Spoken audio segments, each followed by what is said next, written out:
All right, my friends, we are here with the folks from Denon and Marantz in the prestigious Shirakawa factory and museum in Japan. We've got Shane Lee from Shane Lee Reviews on as well. How you guys doing? Great. And I just hear a little bit of, okay. We're doing great. Gene, how are you? How are you, my friend? Phil, I'm doing great. It's always awesome having you guys here. The legendary Phil Jones. I don't need to do an introduction to you anymore because you are a rock star. Okay. Well, let me introduce you to some of the other guys. So Absolutely. a lot of times this is a global event where we actually come to Shirakawa once a year at least. And we go through and we learn about some of the new products, some of the upcoming products, which I'd love to tell you about, but I like my job. But we can talk a little later. But I have some people from around the world here. So there's a lot of product experts that work with me, and you may see them on some of my YouTube on our YouTube channel. So if you look at the Sound United / Massimo training channel, you may have seen some of these gentlemen. So Frederick, where do you live? I am in Hong Kong. I'm in Hong Kong. This is We Are the World right now. Jan, where are you from, Jan? Yeah, I'm from Paris. So my French guy. And then Roland, where are you from? Yeah, from Germany. So little town. Little town. So we also, and along the way, we're also going to have several other people that I think your audience is going to have a kick talking to. But we wanted to kind of get everybody together and then talk a little bit about where we're at, which is Shirakawa. So we wanted to, and you and I had talked about, hey, let's do this. Remember, because I just got you your Cinema 30, correct? Yes, we do have one in for review. Yeah. So we wanted to just figured we'd get together and talk about the heritage of the companies. And this facility is also not only manufacturing, but engineering is done here. A little bit down the road is also another facility in Kawasaki, where there's more engineering stuff done. There's sound tuning done there. And while we're at it, there's some new products that I figured we should actually. So the room you're in now, is it the museum, or is there actually like a listening area where the sound tuning is done? Where exactly are you at this point? Where we're at right now is we're in the original facility used to be the Denon facility. It was built in like 83, I believe, something like that. And then to manufacture Denon. And now there's several other brands that are manufactured here as well. Denon, Marantz, Class A. And where we're at right now is we're actually in the museum. We talk about the fact that the goal is to maintain the heritage of the products that we build. So for example, this museum holds some really classic Denon pieces all the way down to something like some of the early turntables from the early 1900s. Yeah, that's really wonderful.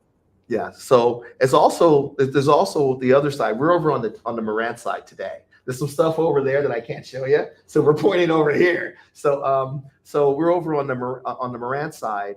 Because we're going to be talking about a couple of new Marantz pieces. And there's some really classic Marantz pieces in here too. So this is kind of like the mecca of if you want to come and see some of the more, I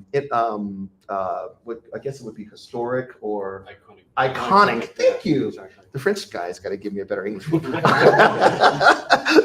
more iconic of all of the different products. But then on top of that, manufacturing is done here. So, and we know that manufacturing is a little bit in between of there's some things that are better done by a small robot, little small pieces on a circuit board, right? Sure. And we use the best precision, the best engineering still to program those machines and to make those machines do what you need to do takes skill. So precise manufacturing for these small parts, but then there's some things that a human being just does better. So anybody that has a Denon cartridge, this lady probably made it for you. So she was down there. This is actually taken yesterday when she was actually making a DL103. So she was actually going in and doing the winding by hand. And she actually makes most of these. So you talk about there's a craftsmanship. It's almost like it's a passion. It's art. So yes, you want your electronic part, but there's still some things that you need human touch, and you need people who are passionate to and about doing it right in order to actually do it. Yeah. So quick question for you. I don't know if this is the case with Marantz, but I do know there are certain Denon or Denon, however you want to call it. There are products that Denon they offer in Japan that they don't offer in the States, right? Mhm. Is it because the Japanese market is more geared towards the hi-fi 2-channel than maybe the domestic market? Because I've seen some incredible pieces that you guys offer in Japan that aren't here, and that's Yeah. where the PMA series came from. It's kind of a heritage throwback to that, the anniversary stuff that you guys had here. Can you talk about that for a minute? Well, actually, we have a guest. Who's the Yes, Yuki-san, actually. Come over here. Come over. So, since we're talking about, products and how they're made and the sound tuning, we figured that we would bring someone in that knows a little bit more than me. So this is Yuki-san. Yuki, what's the full name? Yuki Takahashi. Takahashi. I call it Takahashi-san. So you've seen him in videos and stuff Oh, like yeah. that. Is responsible for a lot of sound tuning many of the Denon products. So what are some of the Denon products that you've actually done? Originally, I joined Denon 2001. Mhm. Over 20 years, I've been in charge of almost all AVR. So yeah, so 8500s, a lot of the ones we've seen, and even some of the new the new 110 series. AVR A1. AVR A110. Right. So you were asking about some products are, yes, for the Japanese market, and a lot of times it depends on how many we're going to sell, and then the power supplies. That would be because sometimes you have to worry about converting the power. So the question is, so a lot of times you will see stuff in Japan that you will not see in the US, but then sometimes those products get converted. Since 70s, we have been built PMA series over 50 years, but last 2 years ago, PMA A110 launched in US. Yeah, and that's based on. I know Jane already reviewed. Yeah. I love the A110. That's an example of a product that you don't just go by spec, right? It says it's 80 watts a channel, but the power supply in that thing is so robust. The heatsink area is so robust. The amplifier design is so robust. It could drive a fork. So let's talk about that. We just had this conversation before we even started the video about sound tuning and how, why do we do it? And because on paper, if the specs are the same, they should sound the same. And I think you've had experience with sometimes the specs is bad and it sounds great. Sometimes the specs are great and it sounds okay. Sometimes the specs are the same and they still sound different. So and not even specs, even just measuring it on a bench, because some people put too much emphasis on the measurements, and it almost becomes like this thing where I won't buy a product if it doesn't hit a certain SINAD number or a certain spec number. And I'm here to tell you guys, I've been measuring components for 25 years. And yes, I love measurements. I invested in the measurement equipment.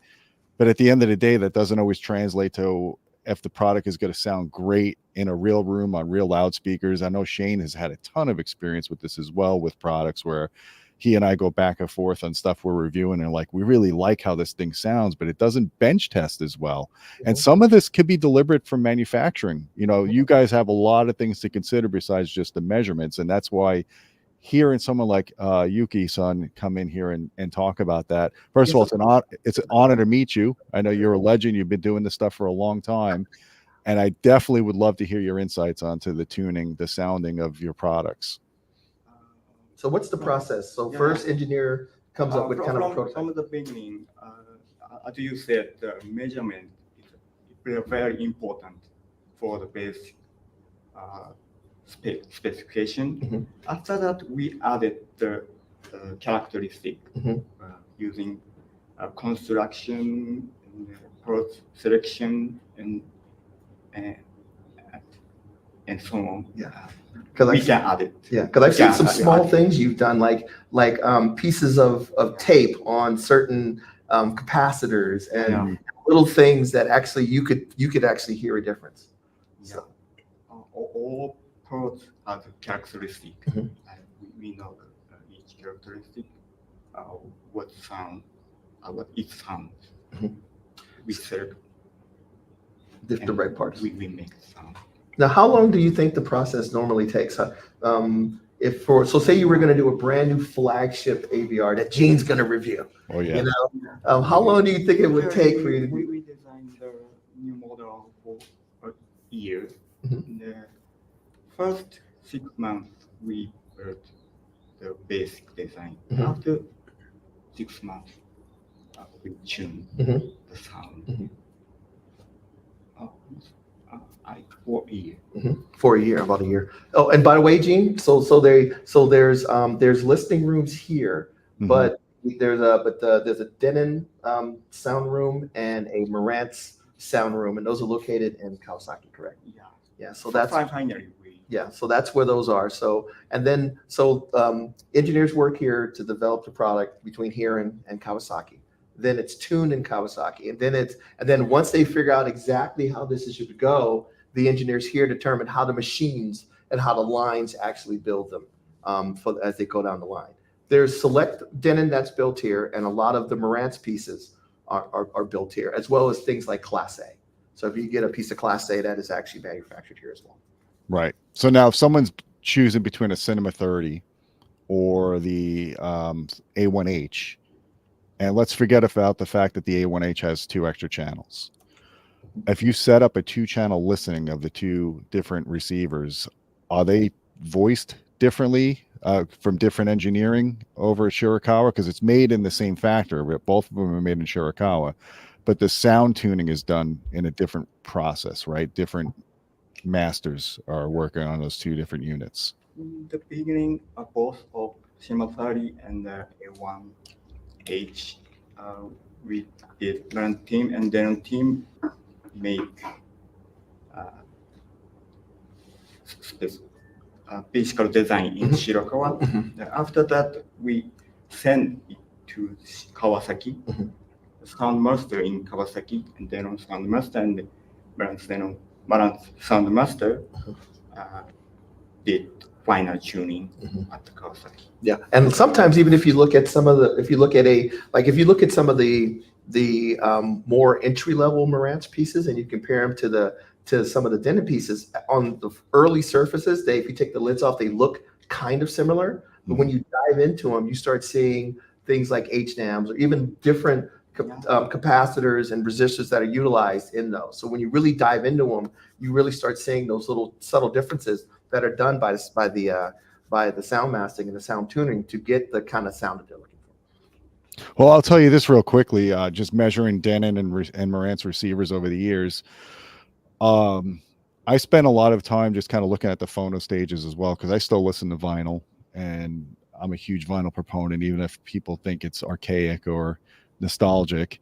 One thing I notice about that's in common with a lot of your products is you guys put a lot of effort into the phono preamps. It's not just like an afterthought. I've seen competitor products in the same price class that they don't measure well, or they don't have enough input drive for the phono preamp stages, or they get high distortion. But you guys, it's obvious that you still put a lot of focus towards phono, because you just showed me the woman that's making the cartridges by hand.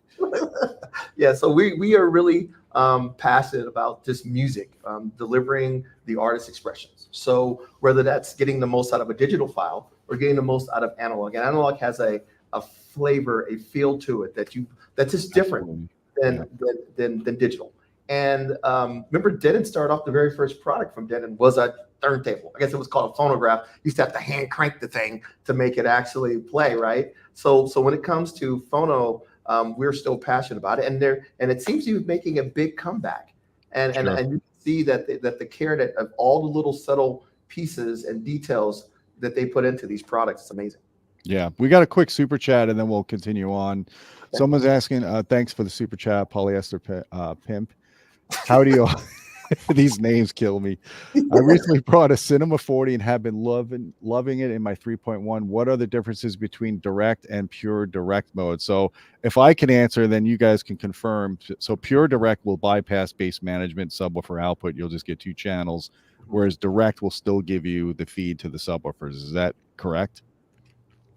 Would that be the best way to do it? Explain it. Yeah, it's also when you are pure direct, you will also stop some parts, electric parts. So some transformer will not be sustain some electric components. So you will have even more clearer sound because you have more direct power. You don't use power for a display for something else. So you have much more clarity, less low noise, and such a kind of thing. So it's two different levels. Pure direct, you can have your information on the screen. You can have some displays, and with pure direct, everything is shut down, even the power supply. That's But what you can't get subwoofer output in pure direct. Yeah. Yeah.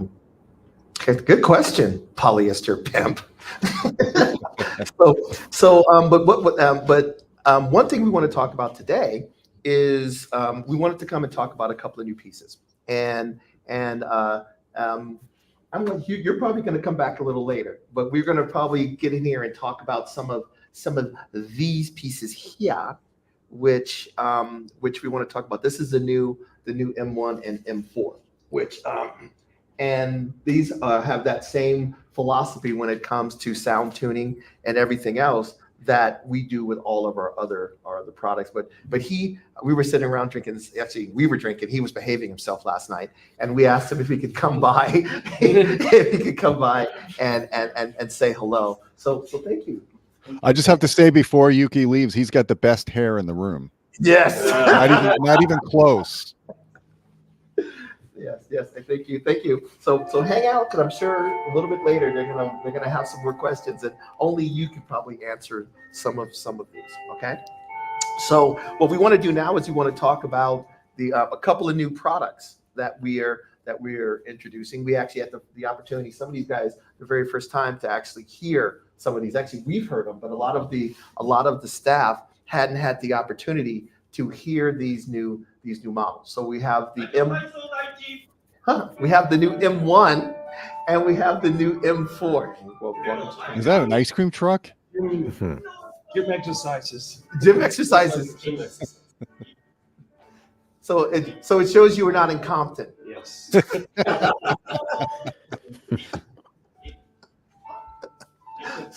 So we'll let them turn. We'll see. Maybe you can turn it off. He's running downstairs. This is too funny. All right, so let's talk about okay. these. So of course, so you can still hear us, right? Even though the guy's doing his exercises on the radio, right? Yes. Okay. So what we want to do is we want to talk a little bit about the M1 and M4. So first, let's talk first about the M1. The M1 yes, it has HEOS built in and all of that, but consider this piece a compact hi-fi piece. Like you mentioned, Gene, there's a lot of networked little amplifiers. This goes beyond that when it comes to sound quality. So we want to spend some time talking about it, and because I know that you're going to be quite curious about these particular models. So we wanted to go through and talk about these models. And as I mentioned, it's designed as a hi-fi piece. So like little things like powered speakers are becoming kind of popular. But if you have a powered speaker, you're kind of locked into the amplification that's built into that speaker and the drivers that are built into that speaker. But if you want something that's more, that still is compact, but gives you more flexibility and more performance, something like this is going to cost about the same, and it's probably going to give you a better audio experience. So that's why people are saying, I want a great amplifier, but I want it to be small, and that's where this product actually comes in, because it's pretty compact for the size. It's bigger. People thought it was going to be the size. Shane thought it was going to be the size of an Apple TV. Shane, if I can get 100 watts per channel and and everything else in an Apple TV, you could be a millionaire. Is it bigger than the Sonos amp? Is it about the same size as a Sonos amp, or is it a little bit bigger? It is a little bigger than a Sonos amp. So actually, Frederick is holding up about the size of the chassis, so it's a little bigger. So you can see in here, it's 22 by 22. Yeah. So it's going to be thicker. People said, and we'll explain to you why it's thicker. People said, why can't you make it thinner, like more narrow? But I'm gonna have Roland to talk about why is it this multiple layers and why we have to build it this size to fit everything in it. We want it to fit into it and maintain the sound quality. that we were looking Yeah, for, or two side by side. and put two side by side. Exactly. Or at least have the possibility. So it's a pretty cool piece. So and just like the other models that we talked about earlier, it's manufactured in Shirakawa. We actually had the opportunity to go to the downstairs, and we got to watch them build these. So there's basically 4 people whose job is to build these. So I think they said it was like 1,000 parts, about I think it said like a couple of hundred or hand assembled, and then it's even, they do all the assembly, they do all of the everything. So it's all done hand and wrapped by hand. So this gentleman maps every single one. So it's stupid question. I know nothing about this amp really. It's a 2-channel amp. It's a streaming amp. It runs on HEOS. Yes, it has the latest HEOS board, which actually, Roland, why don't you talk a little bit about that board right there? Yes, but not only that board, of course. So the whole construction, because actually I'm holding the HEOS module in my hand. Mm-hmm. So this is easily under the seat sink. Yeah, thank you very much. And ultra compact, of course. So you see also these inputs in here. So this is the HEOS model. It's actually, and then it's upside down. So in the package. So when it fits in such a small form factor. So and the basic thing is the other side. So it's completely black. So meaning because you can look into the product actually. So you see through this nice little mesh grill, which we have, you see inside, you can see inside the product. Of course, this also provides some, let's say, ventilation. Mm-hmm. So let me show you an animation. So this is actually kind of cool. So people go, why is this thing not as thin as as some of the other ones out there? Well, the first thing is, we got to make sure that we keep all, like, digital circuits can be noisy. So we have to make sure that we keep the digital circuits away from the analog, from the circuits that make music. So to reduce the amount of noise and make it, this is a hi-fi piece. So it has this kind of multi-layered structure. So if I look at this and it comes up and I pull it apart, the amplifier section's on the bottom, right? And then the board that he held up is in this top area above. In that top area, of course, also has the board that he was just talking about. So the HDMI, the HEOS bar, the stuff that can make noise is done at a different layer than the amplifier to ensure that noise does not get into the signal. So in order to do that, the unit has to be thicker. So people would say, well, why couldn't you make it an inch or so smaller? Sound quality first, and that's the reason why we have this kind of multi-layered chassis here. Does that make sense? Gotcha. So actually, Roland actually has the amplifier board too. So this is the actual amplifier. Actually, that's the amplifier module in the bottom. So this is it's a digital amp, right? Yeah. Well, Class D. Don't say digital. Class D. So excuse me. Sorry, Gene. Please. It's a Class D amplifier. Switching amplifier. Amplifier. Yes. Is it an ICE module? Is it Hypex or is it Purify? No, it's Excigen, so it's I guess Excigen. So Excigen, but it's a custom version of that. So I'm sorry, I didn't hear. Excigen. Excigen is the name of the company. And Excigen is the name of the company. So, and we are using, of course, with a very, very high-powered driver at the end of audio. So this is actually the power amplifier. So usually, there's a heatsink belonging to it, a classical heatsink, but the classical heatsink would be too large. So that's why we have. Can you turn it around? A base plate. We have a base plate. So meaning all this heat's going to this directly attached to this base plate, very, very thick base plate. So, and this does the actually cooling. So, and and it's really running very, very cool. So you actually don't need other cooling measures anymore because it's also rock stable, and it's permanently controlling also the temperature and all these nice little stuff. As you can see, so this is directly connected to the speaker terminals. So you also have some subwoofer output, and yeah, and one change, so one RCA input. So it's So actually, so if you swing this, yeah, you can. That's right. So It's more clear. that's more clear now. So you have these lower stage. So with the speaker outputs, with the RCA in and the subwoofer output, there are a lot of features related to the subwoofer output. We're coming later to talk about this, which you can use in the HEOS app. So which you can also configure. So in the HEOS app. So of course we have network, we have connect button, we have a USB port, the HEOS thing, but it's also to improve your TV sound. So we have a HDMI EARC, meaning it also features a Dolby Digital Plus encoder actually. So, and we have an optical input, and of course we have the power in here. And all this is made in nice little design. So it's really inheriting the design philosophy of Marantz. So it's a pretty, it's a nice piece. So so yeah, it's a nice piece. But the main thing is hi-fi. This is 100 watts by 2, 20 by 20 into 8 ohms with a very low distortion rate. So if you look at it and you measure, like a lot of times see these amplifiers, they'll tell you, Jane, it's 100 watts peak power with no rate of distortion or anything else, right? No, this is rated like a hi-fi piece.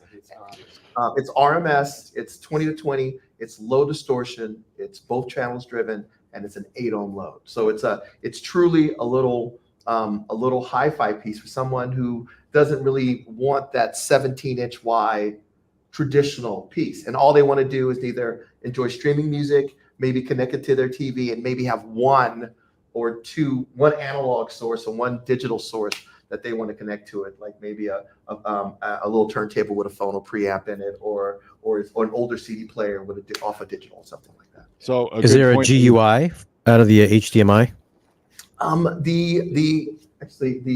There isn't it's just that's more of an input. So for someone who has, if you're trying to you want to connect it, and we found that a lot of times people have 2 speakers in this, and there'll be a TV on the wall, like in an office, like in my office, and they just want to get the sound from the TV through it. So it's not really an out. It's more of just a high quality input. Remember, this works off the HEOS app. So if I go in here and before we go there, before we go into functionality, let's talk about this another thing that we say that this is a Marantz. So that means it needs to be tuned, and it needs to have all of the things that sonically that makes it a Marantz. So there's it has a thing called Marantz musical digital filtering. So what is that? Do you want to talk about that? Yeah, so Ogata-san, which is the sound master responsible for this product, so he was really doing very, very well. So he selected specific digital filtering. So you always need digital filtering for, let's say, classical DA converters. So this is a digital end-to-end solution. So you don't have such a thing like a DA converter. So because you have you feed your switching amplifier with digital signal actually. So everything, also the analog, is converted into a digital signal, and when it's going through the whole oxygen module, then the driver module, etc. So so he was selecting, of course, this is a major part of the sound tuning process. So he was trying different filter curves, different digital filter curves. And when he decided for, let's say, because Marantz is always the emotional sound, Marantz is always the transparent and really musical one sound, that's right. Very, very, very, very broadband, wide, that's right, very broadband. So, and that's why also he selected, let's say, not a sharp roll off, but a very, very slight roll off. That's true. So curve. So this is typical for Marantz, but you have a real, very good impulse response for that. And this is the curve actually which you showed, Phil. So which he selected as the, let's say, filter curve number 1. So one may say this slight roll off is not very good for measuring. That's true. The slight roll off does not measure very well. That's true. But yeah, Gene, you told us so that measuring is not everything. So you need to listen to this piece. And actually, but we have an alternative in the menu, so you can select curve number 2, for example, and filter curve number 2 is this sharp roll off. So you measure it, so it's really going up to high resolution to 40 kilohertz, and then it makes a sharp roll off. But yeah, so it's the real Marantz sound is reached by selecting, of course, the filter number 1, which is the default filter, of course. Yeah. So, Gene, when you get the opportunity to review one, because you will, is you should try them both. Like I said, one will measure really good, but then you'll probably like the one that doesn't measure as well because it's just a smoother, more relaxed. And look, that matters more when your sampling rate is low, like for CD, 44.1 kilohertz. But when you're dealing with 192 kilohertz, your dog might be able to hear the difference. It rolls off. I can't hear 40. It doesn't go to 40. Yeah. Right there. You're really talking about how it deals with Redbook performance, right? But I wanted to bring up a point that you glossed over before, Phil. You may not realize when you said that this is 100 watts, real 100 watts rated at low distortion. The thing I've been noticing, because I've been testing a lot of Class D amplifiers over the last couple of years, most of these modules, whether it's a ICE module, Hypex, Purifier, whatever you name it, Purifier might be the exception because they do rate it at very low distortion. A lot of these amp modules are rated when they tell you it's 150 watts or 250 watts, it's not at a low distortion, it's at 1% distortion. So that's, to me, is clipping because that's a 40 dB sine ed. That's not a good distortion figure. So if you're saying it's 100 watts at low distortion, I'm assuming you're talking about 0.05, which is really good. Yeah, which is really good. So that's great. The other question I have for you is it 100 watts? And maybe someone there that's more intimate with the design. A lot of Class D amplifiers are designed so their continuous rating is the same as the dynamic rating because there's no dynamic headroom. They're designing the power supplies for the continuous rating. Are we going to see the same thing in this amplifier, or is it going to be more like a linear AB amp where there's a dB or so of headroom, where it'll actually do dynamic burst power higher than just the continuous rating? I'm curious about that. No, it's pure continuous rating. So meaning it's rock stable even after an hour or something like this. So it's really absolute continuous power. So yeah, we experience the same with many of the, let's say, competitor amplifiers are not having this continuously. So but maybe just for 2 minutes or something like this, or 3 minutes, and then going down. But this is really continuous. So the engineers confirmed this, and they showed actually the measurements to us yesterday. Yes. And what about in 4? How does it do in 4 ohms? Is it close to doubling? I'm not sure what the wattage. 125 at 4 ohms. So, yeah. So it's I mean, and like I said, it effortlessly. We had a pair of 803 D3s, and it plays them effortlessly. We were doing demos with a lot of the 705 signatures, 702 signatures, the new ones, flawless. I mean, that's overkill for $1,000 amplifier to put a $20,000 or $30,000 speaker on it. But if you're looking for a high quality, it's noticeable. And if you A/B this, I challenge you to A/B this against any of the other compact amplifiers out there. And this one sounds better, noticeably better when it comes to bass response, this smoothness of voice, dialogue. It sounds like you want the convenience of being able to play music throughout your house, right? But a lot of times when you have these things, there's active listening and then there's passive listening. And most of these things are designed for passive listening. You're cooking, you're, maybe talking to your friends or maybe playing cards. You're not really focused on the music, right? Marantz pieces are for people who are focused on music and they want to, and this is a piece for someone who's looking for something that's small, compact to actively listen to. And if you actively listen to something and you compare the voice and the music and the violins on like a violin, you will be shocked at how good this sounds for its price and how small it is. Gotcha. Now I have a question I've been seeing on the forums and it popped up here. So Phil, I'm going to put you on the spot so you can answer for people. Okay. Is HEOS ever going to support Cobas? And don't give us a runaround politician answer. Give us the actual, commit to something. I can't. Come on, But don't do the I will spin. tell you, like we've had this. I promised Eugene that we were going to have another conversation later in the year about new stuff that's coming. I can't tell you what it is because I like coming to this factory and seeing the stuff that these guys are showing me. Because there's some stuff over there I can't show you, and if I can't, they'll never let me see that again if I tell yes or no to that question. So be patient. I will tell. Like we had mentioned before, there's been 30. We're on 33 versions of HEOS now.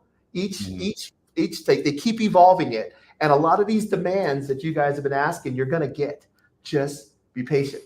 The engineers only have so much time, and they're working down the wish list. Right? You gave us a whole bunch of wish lists for preamp modes and all that stuff for the amplifiers, and they got that done. So just be patient.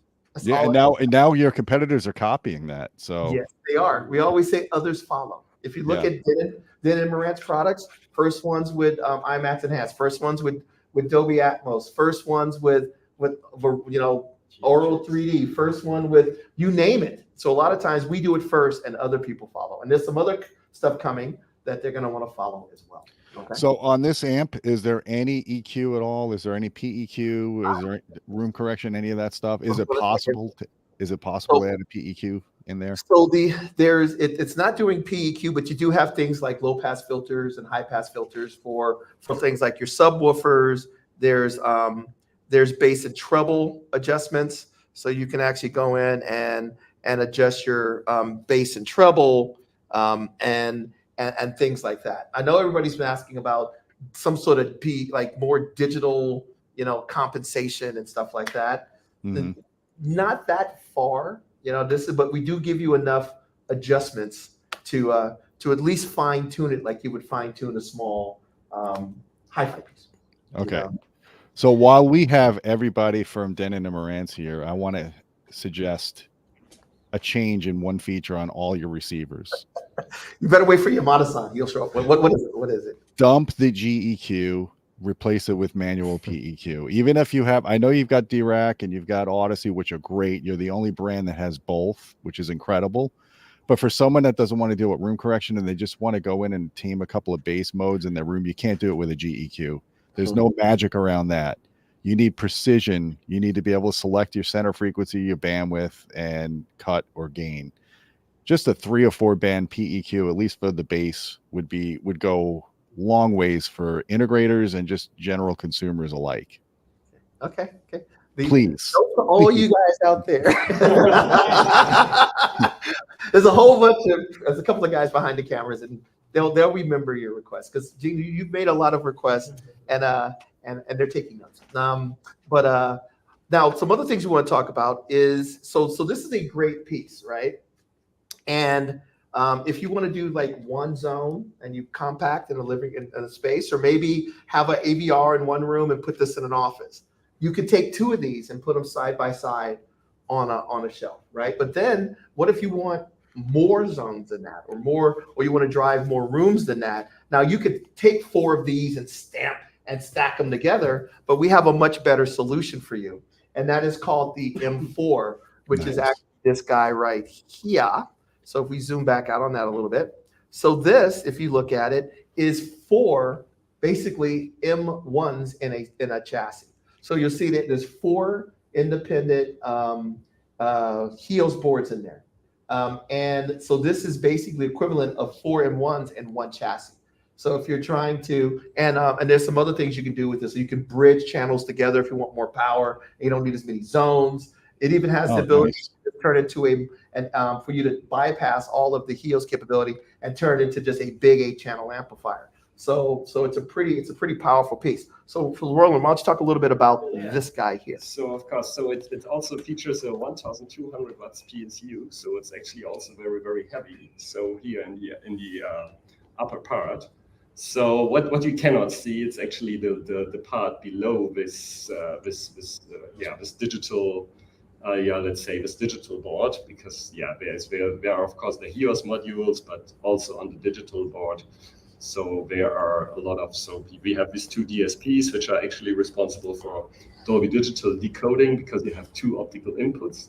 So, and yeah, it's digital Dolby Digital decoding and then down mixing to 2-channel.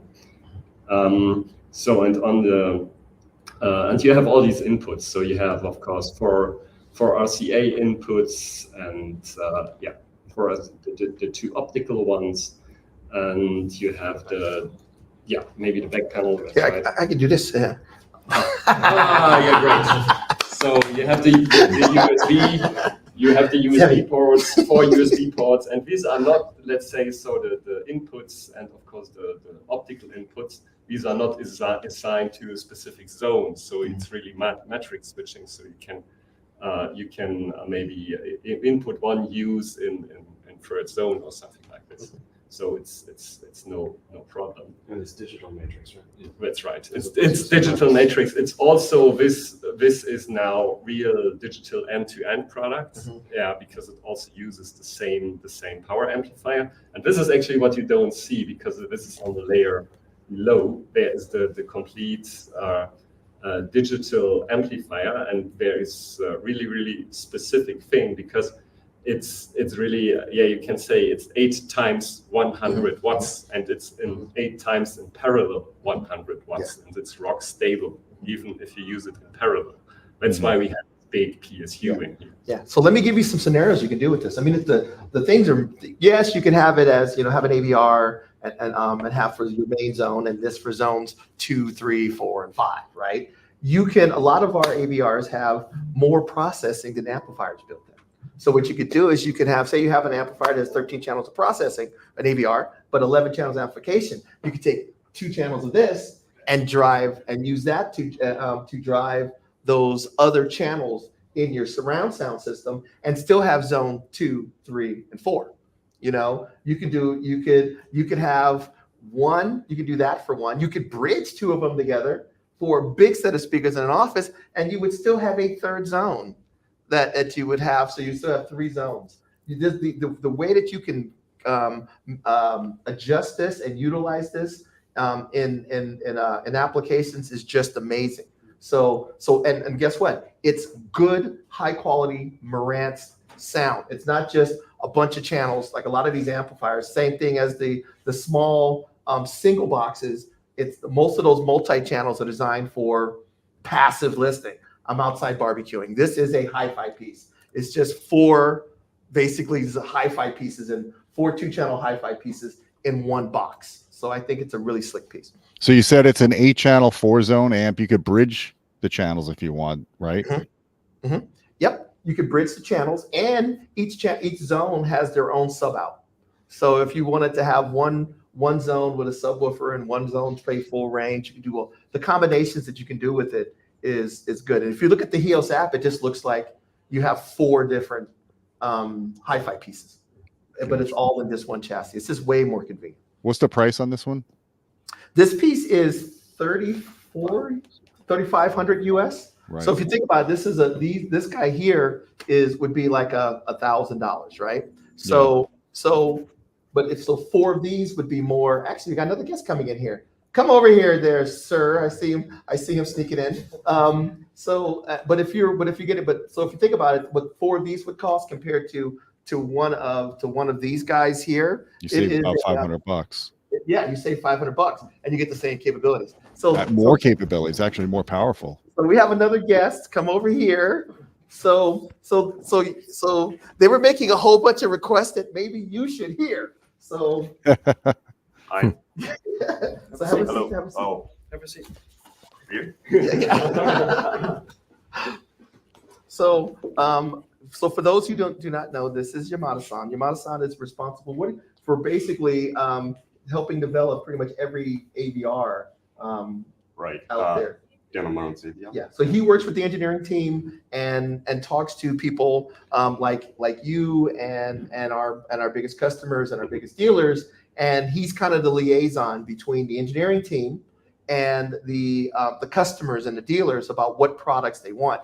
And he makes really good stuff because you like it, right? So we wanted to introduce you to him too. So they were asking things like a PEQ. Yes. So, he knows. I've been Yamada-san. It's great to see you, by the way. Yeah, graduates coming back and So yeah, so guess what? Nice thing about coming to Japan, a lot of people that you want to talk to are all in the same building, which is actually kind of nice. So actually we have a couple other guests. So want to bring him over? So come here and explain what he. yeah, for sure. So yeah, so we have a lot of different folk coming in. So So yeah, So Phil, while we have Yamada-san there, I have another product request. Feature request. Feature request. So like on an AV10, which is a phenomenal processor, congrats on that. You saw with the bench test, and just using it over the last 6 months has been one of the best processors I've ever had in my system. Here's the problem though, when you're dealing with 15 channel processors, a lot of those channels could be unused. Maybe they're doing 7.1.4. But if you're in a larger room, like this room has 2 rows of seats, the reason why I don't have, I don't always recommend a processor like that for multi-row theaters is because you can't do 2 sets of side channels. And that's a problem in the industry with any of the flagship 15 channel processors, unless you move up to a Trinov or a Storm. You have the processing capability. You had it in the Denon 5805. You had it in the AVP A1, where you could do 2 sets of side channels. Why did that go away, and can we get it back? 2 sets of side channels. yeah, but I think but back in the days when you had it, when we were talking about the traditional Adobe Digital DTS, when you had 7 channels and you had 2 sides, and then you can just mirror those 2 sides. Now, because of this object-based, that position, it needs to know what that position is. So in order to do that, you need more processing. You couldn't just split that. You can't just split the same signal for the left surround. You have to have a left surround forward and a left surround rear in order to do that. So it is more, and I think it has to do more with the object-based audio solutions. With and also probably let me comment one thing about that. So from AP10, we are we adapted feature called custom mode. Or it's a feature we we continue supported on flagship Denon AVR. So you can create a 2 set of our side speakers, totally duplicate. So if you have narrow longer room, so then assign sound back 2 pairs or some speakers 2 pairs. That's possible. That's a new feature from AV10. Okay, so you know what, Gene? What we'll do is we'll actually maybe do a video on that, and we'll go through the video and show you how to do it. Yeah. Okay. All right, so you're just mirroring the side surround? Is that how it works? Featured in the 8500, of course, and in the A1H. Yeah. But before we go, we want to introduce one more person, because you're talking about you making requests. So this is your Keita-san. Who's been working on the product like AMP10. So he's kind of our biggest driver for development of new Class D multi-channel amplifier from Marantz, and obviously he's working on the next project. Oh, nice. Yeah, we can't talk about it, but you're gonna want to talk to him a little bit later. I mean, look, it makes sense when you're dealing with high channel count AVRs. Why aren't we moving towards Class D for those too? I mean, I know it costs more to make a good Class D, but the channel density, the efficiency, there's so many advantages now to switching away from linear and going to Class D and AVRs. Exactly. So unfortunately, I have to be the bad guy and say we actually have meetings we have to go to. But I see, like, the nice thing is I'm looking at that chat over there, and the chat is just blowing up. So I'm just happy that there's so many people out there that care about our products as much as everybody in this room does. It's all about music. It's all about delivering the creator's intent, right? And it's nice to know that the hard work that everybody puts into this product, that there's you guys out there actually care about that. So that's why I wanted to say I had this opportunity, and we have all the big brains over here that get to talk about all the stuff that these guys do, and we figured it'd be great for your people to actually have an opportunity to meet them. But we actually have to go to work because I got to move all these cameras into another room to do a live stream for the rest of the company for some other stuff that I can't tell you about yet. But you'll find out about it later. All right. Well, Phil, I appreciate you bringing everybody on. It was an awesome treat just to meet the people behind the products, behind the engineering of Denon and Marantz. I always love having you guys on. We should definitely do more follow-up videos. I'd like to do a whole thing just on room curves and target curves with you, Phil. So we could do that when you get back to the States. Okay. Yeah. So just to summarize, new products, some really cool new products that are coming. So whether we're talking about, so if you're looking for compact hi-fi or having hi-fi in multiple rooms, we got you covered. You know the quality of things like our Cinema 30s and our X6800. So we continue to push the envelope when it comes to sound quality in a variety of different ways. And, that whole, made in Japan craftsmanship that we can offer on a lot of our products. And it just shows the care that we care about what's going on. So we have to go, and we will talk to you soon. All right, guys, if you like this video, please hit the thumb up, hit subscribe. Don't forget about our Patreon channel at patreon.com/audioholics. Don't forget about Shane Lee. He's got his own Patreon channel, and we appreciate both of you guys supporting our channels. And make sure you sign up to our YouTube channel too, by the way. I did tag it. I'll put on that. So make sure that you sign up for that as well. Okay? Absolutely. I'll put it in the video description. All right, guys, until next time, my friends, keep listening.